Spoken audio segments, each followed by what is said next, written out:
Count yourself blessed when you are persecuted for righteousness' sake. Hey, how are you doing? Let's go to St. Matthew chapter 5, and I'll be reading verses 10 through to 12. Blessed are they which are persecuted for righteousness' sake, for theirs the kingdom of heaven.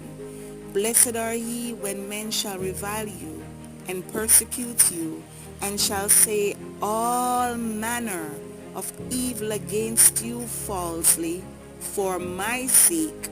Rejoice, hallelujah, and be exceeding glad, for great is your reward in heaven. For so persecuted they the prophets which were before you.